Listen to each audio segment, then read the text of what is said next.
Hi everyone, it's Veroosh. Welcome to my channel. I'm excited to be here with you guys for this first reading for 2023. I hope you guys had a good holiday season and a happy new year. Thank you guys for all the messages I got and all the well-wishing for the new year. And thank you guys. You guys have been awesome. Last year was a bit of a gong show. For me, it wasn't bad, but it's been bad for the world.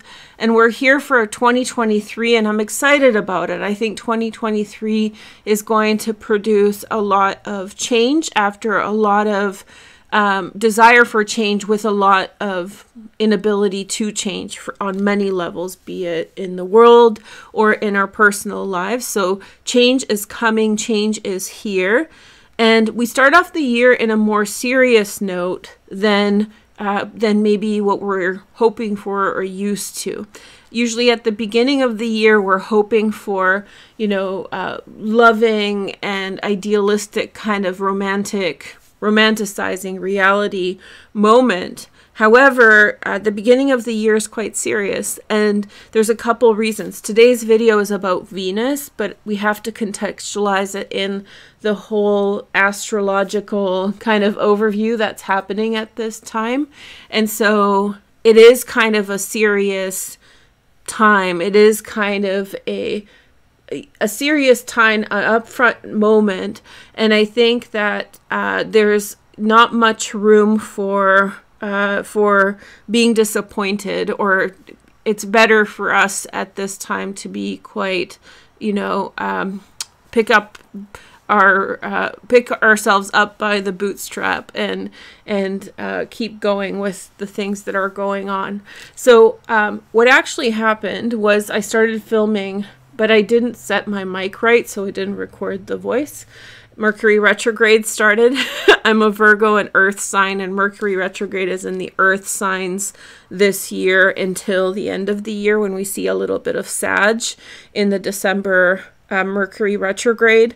But yeah, so Mercury retrograde happened. It didn't record. I did pull the cards, and I think that they're very good for the astrology, so I'm going to keep them here. Today's video is all about a collective reading for what's going on for Venus in the first 2 weeks of January, and how the year is really starting off, how it feels. And we're getting ready for a full moon in Cancer on the 6th in just a few days. But for now, this is a good place to start energetically. Members, thank you for being members. You guys are awesome. When this is done, go watch the members only video, which is an all sign, using this information to explain it for your sun, moon, and rising, what's going on there. So today's reading for everyone will explain the general astrology, what to expect. And if you want a little bit more information and you're a member, you can watch the all sign video. I will be posting all signs for everyone, but I just thought this was a good place to start, and I also owe the members an all sign video, so there you go. Last year with the all sign videos and everything in general, it was just a lot for me to handle. So this year, especially at the beginning of the year, as we get going, there will be extra members only content to sort of buff up your experience and get your money's worth. So look forward to that, and it's probably going to take the form of all sign videos, which means specific information for your sign on specific transits that are coming up. So there will be transits that I will, highlight for members only, and we'll go through it for every single sign and explain it for you in the members only area. Okay, so I think it's a good place to start. So, like I said, I turned off my mic and I didn't record myself, but I pulled these cards and I thought they were really good. My first explanation of what happened was really seamless, and I'm really disappointed that I didn't record it, but c'est la vie, and we are here. So the reason I really like these cards for the beginning of the year are the fives. So we have the Page of Swords, the Nine of Wands, and the Five of Cups. Now this Page of Swords, the first time I read it, I thought it was the Five of Swords. So I was like, this is my deck, I made it. And I was like, I got it mixed up. But it just felt as though there was an inability to communicate at this time, a resistance to communication that maybe some of you are feeling like you're not being heard by the people around you and circumstances. But the message is to wait. We have the Hanged Man here, which is Neptune. Neptune is not a part of our conversation at this time, but the Hanged Man is. And it's saying basically the start of the year is a little bit, maybe not, it's dry emotionally. It's not like overly emotional, it's not overly dramatic, it's dry, and it's matter of fact.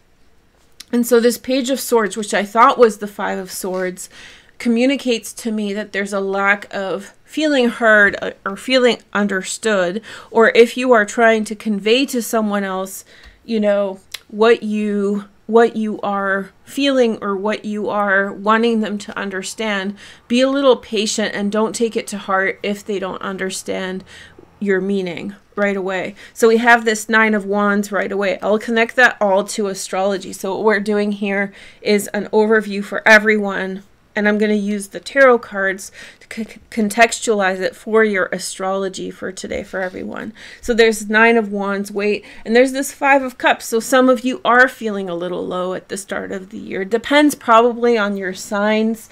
Probably the signs, let's see. The signs that are probably, if you have a lot of transits in Capricorn, you may be feeling quite overwhelmed.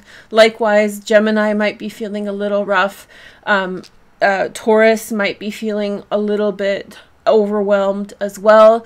And definitely Aries might be feeling like they are put in the center of things that they don't want to be put in the center of. This is not how your year will continue if you feel that way, but it might be an overwhelming feeling of overwhelming at the beginning of the year. So if you're feeling this kind of rejection, alienation, abandonment, hold on tight. It's going to get worked out. Mercury has gone retrograde on December 30th. I didn't do a Mercury retrograde video yet, but I will. And it went retrograde in Capricorn. And like I told you guys in a recent video, I think it was like a new moon video, Mercury is going to be retrograde in the earth signs this year in 2023. Last year, Mercury was in air signs and then entering the last degrees of earth signs. And this is not a cyclical pattern where it happens every year. It just happens. It's just happening this way at this time. And now Mercury will go retrograde in earth signs completely. So from December until January, Mercury is retrograde in the sign of Capricorn. The reason I'm pointing at the Devil card, because that card represents the sign of Capricorn. And so to me, this suggests as though it's not something nefarious or something bad's coming along the way. I think it's pointing to the fact and saying, well, wait until Mercury retrograde ends on January 18th, is it? January 18th. And then whatever you're feeling, whatever sense of rejection or isolation you're feeling, those feelings will work out. There's going to be clarification because Mercury governs communication. There's going to be clarification of the matter. There's going to be more information that's provided. There's going to be, you know, there's a real feeling of being the outsider. That's what I said when the mic was turned off. There's a sense of feeling like an outsider in work type situations. That's going to clarify. So, you know, you're at a new job, for example, you don't feel like you fit in. You give it a couple weeks, and then by that third week of January, things might turn around a bit. And by the way, those signs I mentioned are not exclusively the ones who were experienced this. I just think that those signs will be the signs that will feel, people who have those signs will feel the most most of this Five of Cups, Page of Swords energy. So it's saying, you know, you're feeling the way you're feeling at the beginning of the year, but hold tight. There's things that are coming to clarification. Now, the reason I'm so optimistic about this is these two cards, and I saved the best for last. The Three of Pentacles means that there's a job or there's something of work type situation that you really admire or covet or want to be a part of. There's something that you really desire. But we have the Temperance card and the Hierophant, okay? So this is Taurus and this is Sagittarius. Now, the third Mercury retrograde this year, the one in December, is going to start in Capricorn and then retrograde back into Sagittarius. So it'll be in earlier in December this year. So you don't have to wait till the end of the year for this to happen, but one of the early lessons of this year already is temperance. Take it easy, you know, take it with a grain of salt. Wait with your lessons, ponder your lessons, think about what you have learned about life and handling things, and just approach things with wisdom. You know, so approach things with wisdom, take a step back. It's almost like when you are experiencing the emotions that you're experiencing, disappointment or feeling, you know, lonely or whatever kind of lack of social engagement, let's just say, kind of feeling you're having. Just wait. You're having the feeling because you're a human being, but but you already understand where it's coming from. And so therefore you apply the Hierophant, you apply the Temperance, you do the Nine of Wands, which is take a step back and protect yourself, and you let Mercury do its magic. So I do like this spread. This is why I kept the cards here. And now I'm going to show you why that relates to the astrology. So we're talking about Venus today, which is love. Venus is moving into Aquarius today. However, before we do that, let's consider the whole chart for a minute. The most important thing in the chart to recognize about the chart in the beginning part of the year is that all of the planets are in reference to Saturn. What I mean by that is Saturn is in Aquarius, and all the planets, all the transits are actually trickle back to Saturn in terms of like authority about the sign they're in. So let me show you. Mars is in Gemini. It's retrograde in Gemini. Mars went retrograde in Gemini on October 30th. We'll be going direct on January 12th. This has been a huge transit for the end of the year. And so now it is in Gemini, that's ruled by Mercury. Mercury is in Capricorn, retrograde as well. That is ruled by none other than Saturn, which is in rulership in Aquarius. So, for example, Mars is in Gemini, but if you use the energetic frequencies of the sign it's in, it's actually in reference to Saturn. They are, yeah, so yes, it is a very kind of Saturnian energy, and this is really creating this lack of sympathy in the general atmosphere. That's why maybe you're trying to talk with people and not being heard. This is why some of you might be getting your feelings hurt, because people may not be as emotionally responsive as they normally are, or you think that they should be.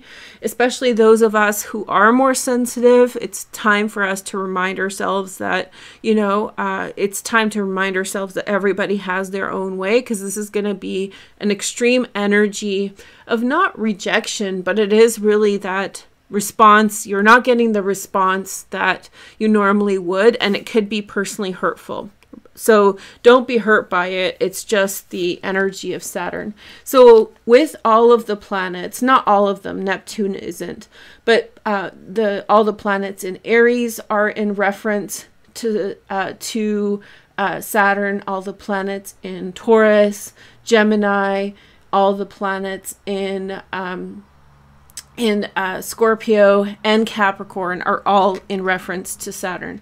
So we have this very kind of organizational, fixed sign Aquarius, organizational, setting things right, figuring things out, very bureaucratic sort of energy, getting things worked out and straight, getting our understanding of the logistics of everything down packed. This is the energy of the beginning of the year. It's very organizational and very kind of like serious, and it's not necessarily negative or stressful, but it is really a good time to set some things straight or get some things right. So the things that you need to do, this is a good time to do them. There's going to be fewer interruptions, which is a positive thing, and yes, it's a very, very Saturnian energy. So you take that energy and you run with it. But in terms of if you're feeling like rejected or sad about things, that's probably why. So overall, Saturnian energy, all of the planets are affected by Saturn in this chart. And let's talk about some of the other things that are important. So the reason I'm here today and talking about Venus is actually moving into Aquarius today. So Venus will be in Aquarius until later this month. And she right away is in an environment where there's a lot of volatility. So in terms of feelings, the feelings in our environment at this time are kind of, it's vacuous. That's the perfect word for it. And so don't expect it to be anything else. Remember, we have this Hanged Man. Wait your turn, wait for the right moment, wait for the right opportunity, and allow Mercury to work itself out. So today's video is not focusing on this, but in order to understand what's going on, let's start here. We have two major inner planets that are retrograde, and I think I already mentioned this. Mars is retrograde in Gemini and Mercury is retrograde in Capricorn. Mars will go direct in Gemini on the 12th of January and Mercury will go direct in Capricorn in the 18th. Oh, sorry, I was going to tell you something else about Saturn.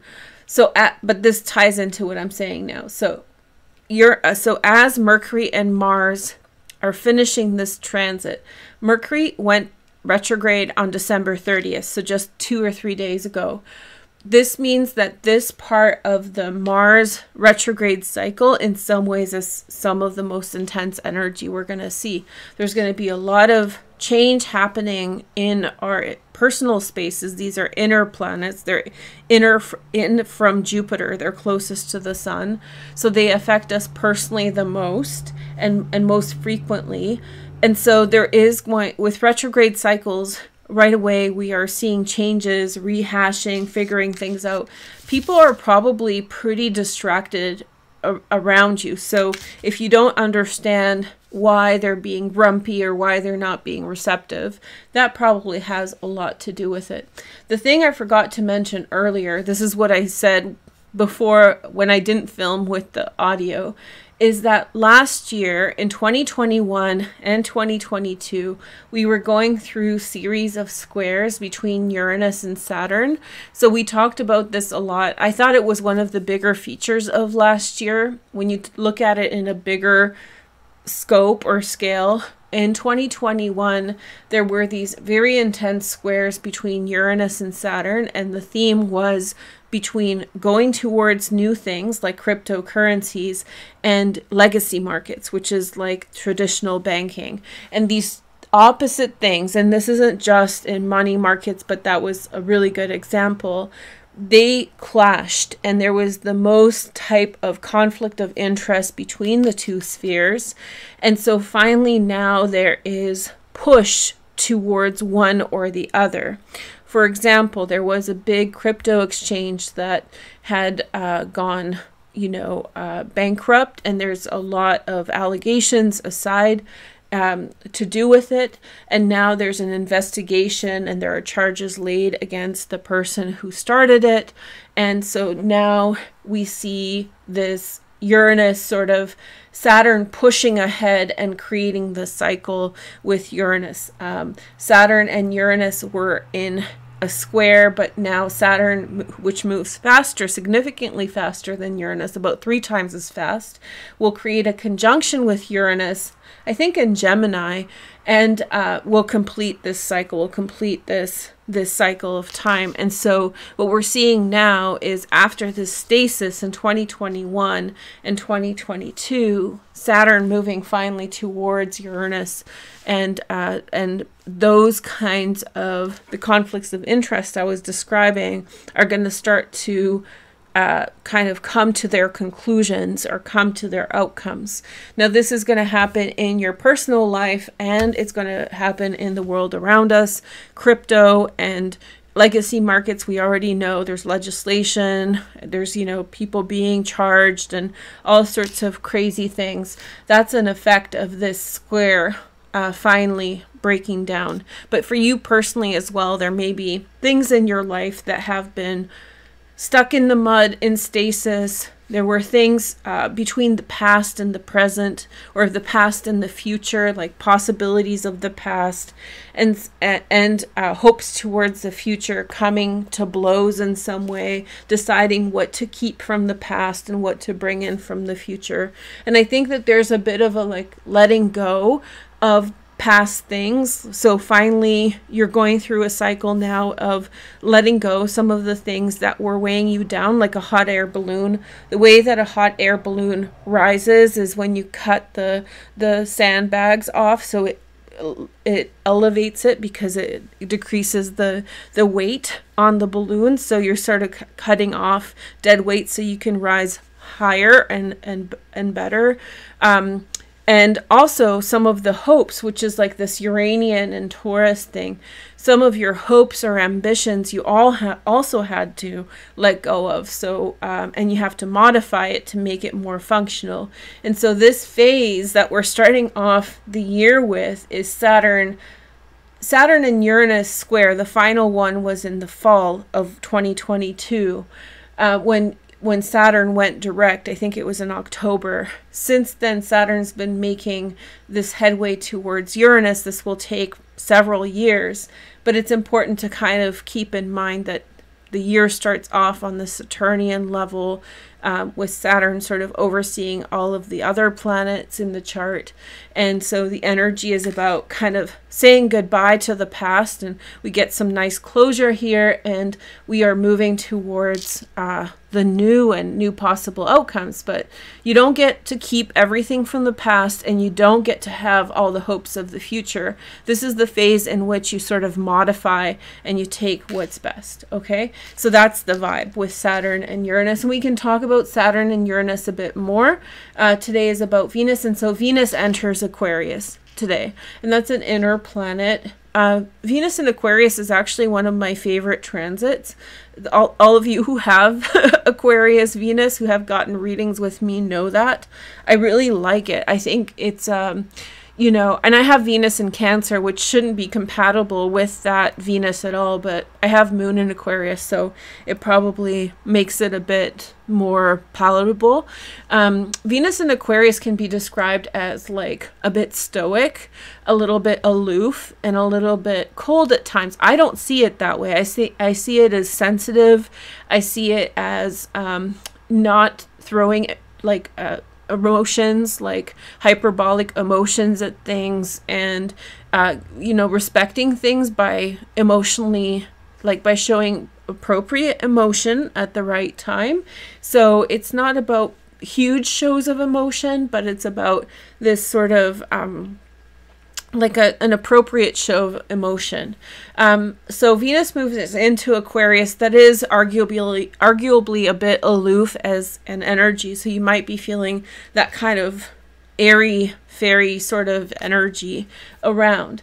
But I think what's interesting in that is in the first day of the year, January 1st, Venus created a conjunction with Pluto, and that was a power, like a intense beginning. Probably something in the news will come out. I know that I don't want to get into politics too much. I know that there was like a insurgence of fighting in Ukraine, and like many people had passed. So we had that moment. I think there's probably going to be some more things that come out about January 1st that we haven't heard yet. But I think that the interesting thing is the opposition to Lilith in 29 degrees of Cancer, which is the anaretic degree. The anaretic degree is a most important degree. It's kind of the summary of the last phase of the transit. So Lilith has been in Cancer for about 10 months. She's about to enter into Leo in a few days, just after the full moon. And before she does that, she's forming an opposition to Pluto and also Venus. This is not something I'm going to talk about in detail here today, but oppositions with Lilith are interesting because there's a point opposite of Lilith, which is the dark side, the far side, the apogee, the moon's apogee. The perigee is the opposite position of Lilith, and that is called the anti-Lilith. And so it's considered as though it's like a nice point for the moon. So the opposition with the last degree of Lilith is intense. There's that oppositional flavor, and yet it's at the apogee of Lilith, and these planets, these very intense Venus and Pluto conjunction sort of energies, are in a favorable position when considering the anti-Lilith point, and so the perigee. And so we have this intensity here where there is this kind of level of, with Lilith, there's always hurt feelings involved. With Lilith, there is always going to be harshness there. And so this year, actually, I don't do Lilith a lot, as you guys know. I don't want to bring so much negativity into the readings. And with Lilith, it just ends up being very, like, it sucks you in and so it starts like multiplying out in terms of negativity. However, so with Lilith, what I typically tend to do is keep her out of the mix until there's a reason to talk about her, right? To talk about it. And so this year, we're actually going to see Lilith a little bit because she is going to show up as important, especially through the summer months. She gets a long retrograde cycle in Leo, and so Lilith is entering Leo, and we'll talk about that separately. And there's a retrograde cycle in August for Lilith in Leo, and then later on in the year, Lilith will enter Virgo, but that's not until like the fall. So where we are at now is that Lilith is in the last degree of Cancer, and she's been there for the last 10 months. And I think that a lot of the emotional intensity and like just the harshness, emotional harshness, there's been a real lack of, there's just been a very like lack of sympathy in the world in general. Maybe you're feeling it. I think a lot of people feel like tired. So this Nine of Wands is a man with a bandaged head. He's hiding behind some rods. Many of us may be emotionally feeling like this, like we need a nap, like we've just been through a lot of difficult emotional feelings and we want to disengage, we want to disconnect from the world. So that's kind of the energy with Lilith leaving Cancer. It's been a harsh, there's, especially in the spring, there was several kind of like harsh moments with Lilith. Later on in the fall, it was less so, but in the spring, it was kind of intense. And so now that Lilith is leaving Cancer, there is a closure moment with this anaretic degree, the 29th degree. And so there's a closure to that emotional turmoil, whatever turmoil things that have come up. And so as that is happening, there's this opposition to Venus and Pluto in Capricorn. And we know Pluto at 27 degrees is like very important for on many different levels, particularly the American Revolution and, you know, the founding of the United States. And so together with Venus and Pluto in Capricorn opposing Lilith, Venus switching the sign on January 2nd into Aquarius, and Lilith switching into Leo. When is Lilith? It must be, it's literally in a few days. It's like the, I want to say like the 9th or something. It's coming up. Let me see if I can see it. Oh, the 8th. Okay. So Lilith is switching into Leo on the 8th. And so there is this sort of closure event. And so what I would say overall is, you know, this particularly tells me that some of you might be feeling like you're being kept out of the loop, specifically with regard to work. You feel as though you're the outsider. They're doing fun things. They're not letting you in. Wait, it's going to work itself out. If it's something more personal than that, it's saying, wait. You know, whatever emotions, however real those emotions are right now, it's saying, wait. I just destroyed my little dried flowers. Okay, so wait. And so, like I said, this Temperance and the Hierophant card is you just have to wait your turn. Use reason and logic, lived experience, which is the Hierophant, which is Taurus. Taurus is going to have such a big year, particularly when Jupiter enters into Taurus. And Sag is going to have kind of a nice year too. You don't have to have these placements for this to be relevant for you, but the Sagittarian card is saying take your time, don't be impulsive. I feel like maybe some of us do have a chance at the beginning of the year to sulk or to feel bad about circumstances, but don't do it. It's saying don't do it. Mercury is in Capricorn. It's gone retrograde. Venus is leaving Capricorn and she's gonna be in Aquarius. Things are going to look up. The sun in Capricorn is actually squaring Chiron right now. That's another Capricorn energy that's going to make us feel a little bit mixed up.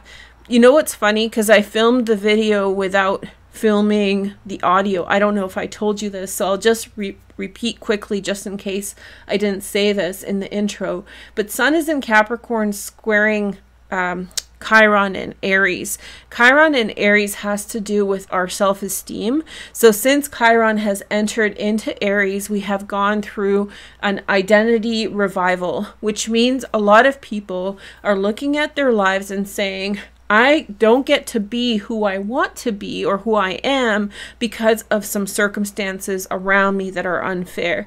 So there's a lot of people that are confronting whatever it is that is holding them back from being their true selves right now, and they're rising to they're going through the process of self-actualization. So a lot of people doing a lot of healing work right now and helping themselves feel better about themselves. Well, at the beginning of the year, you're not going to feel that sympathy because the sun is going to square Chiron, and in your self-care journey, in your self-actualization, don't get discouraged because at the beginning of the year, things may not be going exactly the way that you had hoped, but it's going to work out. So I'm not being pessimistic. I'm saying if you're feeling this way, don't give up hope, because the beginning of the year, Sun square Chiron is saying the way things are happening are not in alignment with that healing journey.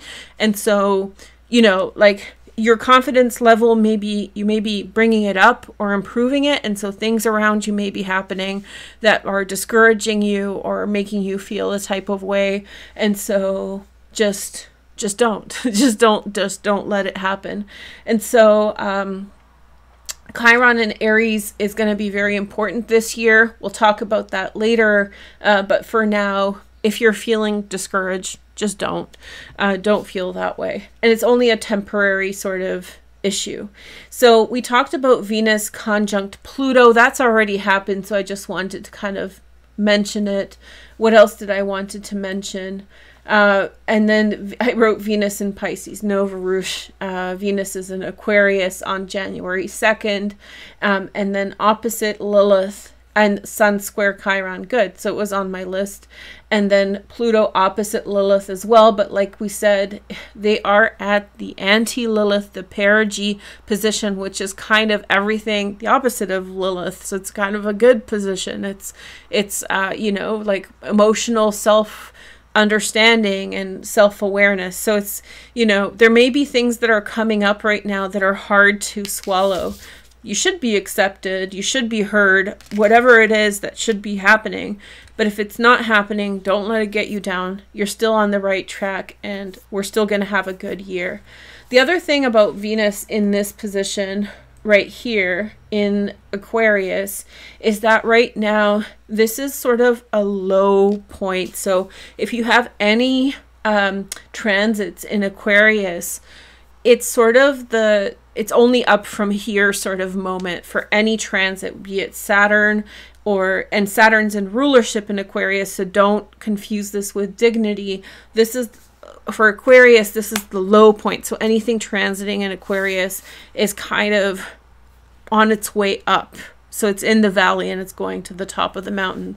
So in terms of like your social life, your relationships, and all these different things, you might be feeling a little bit low right now. And you don't have to be an Aquarius to feel that way. All of us have Aquarius somewhere in our chart, and it's only up from here. So yeah, that's what this reading is about. This year is a good year ahead, so don't worry. So whatever's going on now, however you feel about it, things will improve. And you're sort of seeing kind of especially in terms of relationship type stuff, you're seeing the bottom of the barrel sort of stuff come through in your life. And these are internal planets, or closest to the sun, which means that you're feeling the intensity here. So here are some highlights for Venus in the next 2 weeks that you may want to be aware of. There are certain really nice transits that are happening that I wanted to show you guys. So on January 3rd, tomorrow, the day after I film this, Venus is going to actually create a sextile. So you have to imagine this. I'm not going to edit this because I managed to film it all together. It's going to save me some time, and we'll just put on our imagination caps. So tomorrow Venus is in Aquarius, and Jupiter's just moved back into Aries for the next several months. They're creating a sextile. I love the sextile between Jupiter and Venus. They're on their way towards a conjunction, and so good things are happening for us in love. For members, I'll talk about this more, how it affects your sign, because I think it's sign specific. On the 9th of January, there's another favorable love aspect, and that is Venus in a trine to Mars in Gemini retrograde. And again, this may be a resolution or communication about relationship problems. If you're having a tough time in relationships with people, or you need to talk things through, that might be a date in which the ball goes rolling on that. The last important kind of transit that I thought would be cool to kind of you know, tie everything up or make us feel better is that by January 11th, Venus will be at about like 11 degrees of Aquarius. That's going to create a sextile to Chiron. So all that self-esteem stuff we were talking about, that's going to get a work over. And so whatever comes up at the beginning of the year, January 2nd, maybe you were alone for New Year's Eve, maybe you're feeling down in the dumps, whatever. I don't mean whatever, that's my Aquarian moon. That's good. Whenever I say whatever, that's my Aquarian moon talking. I'm sympathetic. What I'm saying is, whatever it is, when Venus creates the sextile to Chiron, some of those feelings that were the byproduct of the square between, here, I closed the chart and I want to show you guys. Whatever was the byproduct of the square between the sun and Chiron at the beginning of the month, within like a week and a half, January 11th, 12th, we're seeing the sextile between Venus and Chiron, and hopefully feeling some good feelings. Now maybe I'll throw down a couple, like 4 cards. Let's do 4 cards. just for fun. And members, if you guys want, I haven't filmed it yet, but I'm going to film the all sign for members about this, in which I talk about all this context for every single sign. Okay. Okay. So 10 of Pentacles, Mercury and Virgo. And then we have 7. See, wait, I really strongly, this is a moon. There's feelings, maybe not you're having feelings. Somebody's having tumultuous feelings that they need to work out. And then we have Mercury. So when Mercury goes direct, I think it's going to be a really good push. And I don't know if I explained it so explicitly. Sometimes I jump over things I'm thinking. But this square between Uranus and Saturn, I think the activation point is when Mercury goes direct. It's really working well with this Saturn-Uranus square that's now turning into a conjunction over the next few years. So there will be a big push. And this is going to be a push on things that have been happening since 2021 and even before, but really since things that have been really stuck since 2021. And because it's Venus, particularly relationships. So you might be finally getting, it may feel January 1st through the 5th or so. It might be feeling like, oh, how did this year start? Or here we go again, sort of energy. But I think that this is things are happening, and wait for, it's not immediate outcomes, but soon you're going to start to see the changes trickle in. And the moon is suggesting, yeah, I strongly felt that there was like tumultuous feelings. Allow people to get their bearings. It feels like somebody is searching out an answer somewhere, like with a kind of stirred up feelings. You know, when you have something in a cup, like miso soup. Miso soup is perfect. And it gets sort of cloudy and you have to stir it, and then everything kind of works itself out. Don't stir things up, but just pay your weight and wait your turn. It really suggests that there's some really strong relationships here. It just seems like they're sort of tumultuous at this time. So that went long. Let me know how you like this format with a little tarot for everyone and an astrological explanation of an energy. Members, look in the description. There's going to be an all sign there for your particular sign. And thank you guys, and Happy New Year 2023. Here we go. No more 2022. By the way, I didn't want to say it, but I don't like the number 222. It implies deceit and lies, and I didn't want to say it last year, so I'm really glad to be past it. We're not going to have it again. Bye-bye, 2222, a year full of lies and deception and dishonesty. Okay? Bye. Thank you.